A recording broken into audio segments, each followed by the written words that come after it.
Hello दोस्तों, कैसे हैं आप सब। उम्मीद करती हूँ आप सब अच्छे होंगे। आज का किचन टिप्स बहुत ही काम का है जो आपके रोज़ के काम को तो आसान करेगा ही साथ कुछ ऐसे टिप्स एंड ट्रिक्स हैं जो आपके बहुत काम आने वाले हैं। तो बिल्कुल भी वीडियो को स्किप मत करिएगा, इसे आप डिटेल में पूरा देखिए, बहुत ही काम का है।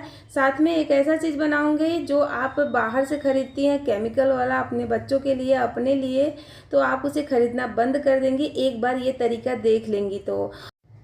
यहाँ पर मैंने एक साड़ी लिया है और इस साड़ी को एक बढ़िया तरीका बताने वाली हूँ जिससे आपका जो टाइम है वो बहुत ज़्यादा बच जाएगा।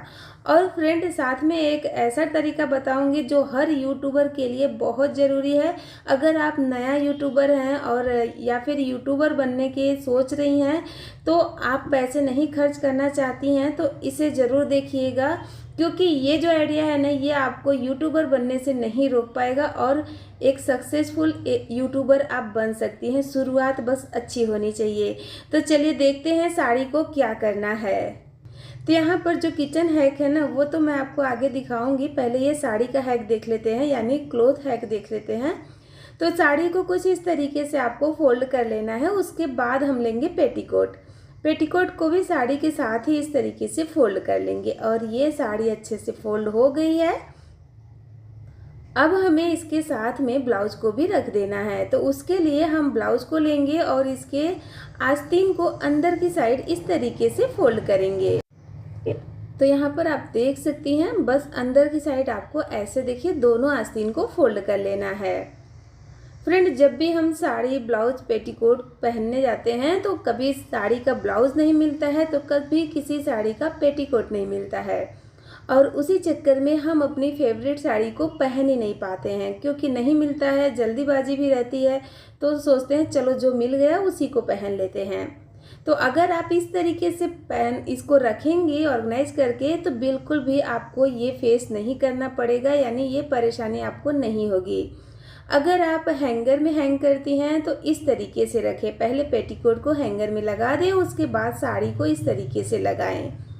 उसके बाद आपको क्या करना है वो भी देख लीजिएगा, क्योंकि कुछ लोग हैंगर में हैंग करके ऑर्गेनाइज करती हैं, कुछ लोग पॉलीथीन में रखती हैं। तो साड़ी, ब्लाउज, पेटीकोट को इस तरीके से रखें कि तीनों चीज़ें एक साथ आपको मिल जाए, आपको ढूंढना नहीं पड़े, जिसमें आपका टाइम वेस्ट बिल्कुल भी नहीं होगा। अब ऊपर से हम ब्लाउज को लेंगे और सेम तरीके से ब्लाउज को इसके ऊपर से लगा देंगे जैसे हमने पहले वाले हैक में किया था।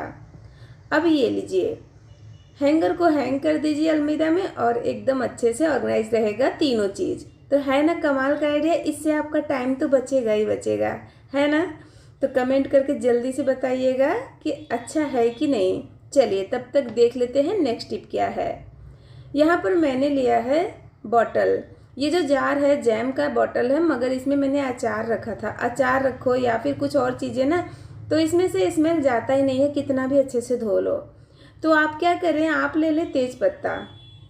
अचार का स्ट्रॉन्ग स्मेल बिल्कुल भी नहीं जाता है। जब जार सूख जाएगा तो आप तेज पत्ता को जलाकर इसके अंदर रख के इस तरीके से 10 मिनट के लिए छोड़ दें।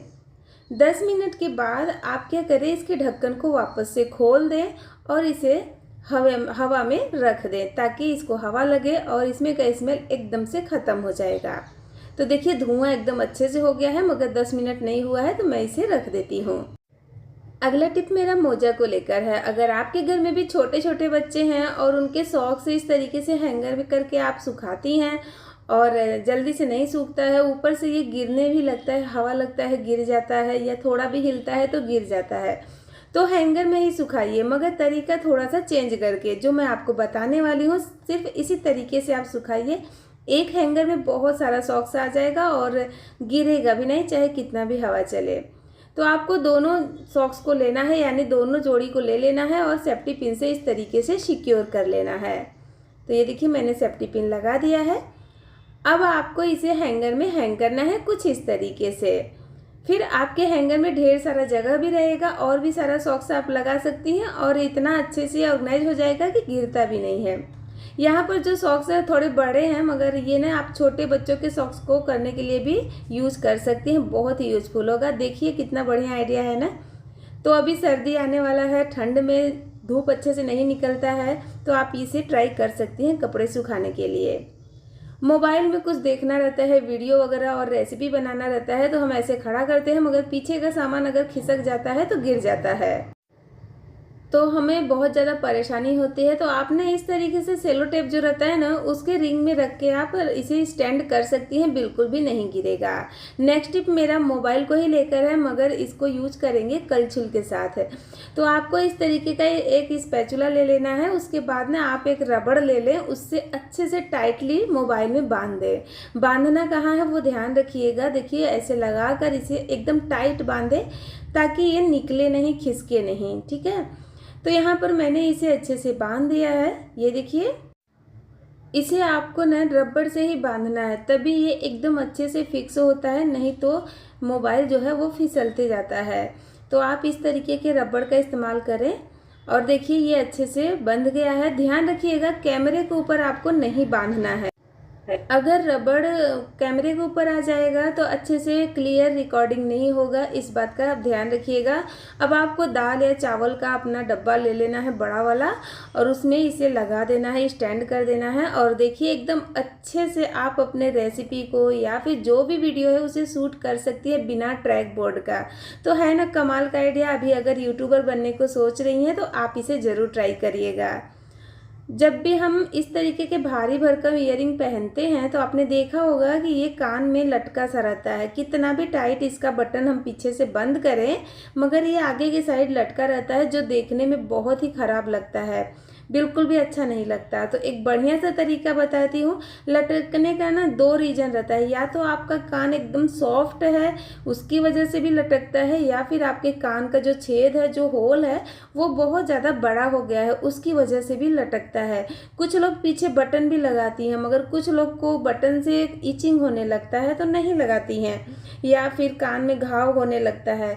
तो आपको एक सरल तरीका बताती हूँ। बस इस तरीके से आप ट्रांसपेरेंट वाला टेप ले लीजिए, या फिर आप जो बैंडेज आता है ना वो भी ले लीजिए, और इस तरीके से अपने कान पर लगा दीजिए। फिर आप होल में ऐसे देखिए लगा लीजिए। मैं यहाँ पर उंगली पर करके दिखा रही हूँ, सेम तरीका आपको अपने कान पर करना है। एकदम टाइट रहेगा, और आप खुद देखिए कि जहाँ पर टेप हमने लगाया है ना, वहाँ देखिए वो ईयरिंग एकदम अच्छे से फिक्स है, मगर इधर जो हमने बाजू में लगाया है ना साइड में उंगली में, वो हिल रहा है, गिर रहा है, मगर ये एकदम नहीं से गिर रहा है, इतने अच्छे से फिक्स हो गया है। तो आई होप ये आइडिया भी आपको पसंद आया होगा। ट्राई करके ज़रूर देखिएगा, आपको अच्छा लगेगा।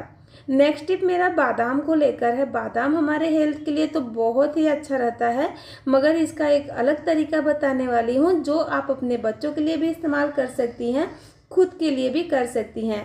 हम जो खरीदते हैं मार्केट से, उसमें बहुत केमिकल रहता है जो हमारे आँखों के लिए नुकसान करता है, मगर यहाँ पर जो मैं तरीका बताऊँगी उसे इस्तेमाल कर लीजिए, आपके आँखों को बिल्कुल भी नुकसान नहीं करेगा और ये हेल्दी भी रहेगा। तो यहाँ पर हमें एक बादाम को इस तरीके से फॉक में या कोई भी नुकीली चीज़ में लगा लेना है, और एकदम अच्छे से गैस पर इसे भून लेना है। एकदम अच्छे से भुनें ताकि ये एकदम अच्छे से भुन जाए, इसमें से आग निकलने लगे, थोड़ी देर आग पर भी इसे जला लेना है, उसके बाद इसे बुझा देना है। तो ये अभी देखिए एकदम अच्छे से जलने लगा। तो अब मैं इसे बुझा देती हूँ और ठंडा कर लेती हूँ। ठंडा होने के बाद हम इसे एक प्लेट में निकाल लेंगे। और यहाँ पर मैंने ना सुई में से डाला, क्योंकि फॉक जल जा रहा था तो मैंने सुई का इस्तेमाल किया। आप भी सुई का इस्तेमाल करिएगा भुनने के लिए। अब स्पून की सहायता से जल्दी जल्दी से इसे प्रेस करके एकदम इसे पाउडर फॉर्म में कर लेंगे। आराम से भी करेंगी तो भी चलेगा, ये हो जाता है। ऐसा नहीं है कि गरम गरम ही होगा, नहीं जी, ठंडा हो जाएगा तो ही अच्छा सा होता है। तो देखिए एकदम अच्छे से पाउडर तो बन गया है, मगर एक बार इसे हमें छानना बहुत ज़रूरी है, क्योंकि इसे हमें आँखों में इस्तेमाल करना है। तो इसे छान लीजिएगा, बिना छाने इस्तेमाल मत करिएगा, और एकदम बारीक वाली छन्नी लीजिएगा जिसमें सिर्फ पानी गिरे, ऐसा नहीं कि उसमें थोड़ा कण भी गिर जाए। यहाँ पर आप देख सकती हैं ये जो छन्नी है ना, इसमें डबल नेट है, तो इसके लिए मैंने इसमें ही छाना है, और एकदम बारीक फाइन सा पाउडर बनके तैयार हो गया है। अब इसमें सिर्फ हमें डालना है कोकोनट ऑयल, यानी नारियल का तेल। 2-2 3-3 बूंद करके धीरे धीरे डालिएगा, एक साथ ज़्यादा मत डालिएगा, नहीं तो बहुत ज़्यादा पतला हो जाएगा। हमें इसे पतला नहीं बनाना है, थोड़ा थिक बनाना है। अगर पतला बनाएंगी तो काम बिगड़ जाएगा, ध्यान रखिएगा। तो यहाँ पर मैंने 3 से 4 बार में थोड़ा थोड़ा करके हमने इसमें ऑयल को डाला है। और मिलाते गए। तो जितना ज़रूरत हो बस उतना ही डालें, जल्दीबाजी या ज़्यादा नहीं डाल दें, इस बात का आप ध्यान रखिएगा। वीडियो अच्छा लगेगा तो लाइक करिएगा, दोस्तों के साथ शेयर करिएगा, हाइप करना बिल्कुल मत भूलिएगा। चैनल को सब्सक्राइब कर लीजिएगा। कमेंट करके ज़रूर बताइएगा कि ये वीडियो आप कहाँ से देख रही हैं और कौन सा आइडिया आपको ज़्यादा अच्छा लगा, मुझे खुशी होगी। तो ये हमारा एक बढ़िया सा काजल बनके तैयार हो गया है, जिसमें किसी प्रकार का कोई केमिकल नहीं है। आप इसे बच्चों के लिए भी इस्तेमाल कर सकती हैं, मगर उससे पहले अपने डॉक्टर से सलाह लेकर ही इस्तेमाल करें। और खुद के लिए तो इसे आप काजल की तरह, लाइनर की तरह इस्तेमाल कर सकते हैं। ये वाटर प्रूफ भी रहता है, बिल्कुल भी पानी से ये नहीं निकलता। आप इसको निकालने के लिए देसी घी, वैसलीन कुछ भी ले लीजिए, हल्का सा लगाकर फिर पोंछ लीजिए, एकदम अच्छे से निकल जाता है। उम्मीद करती हूँ ये आइडिया आपको अच्छा लगा होगा।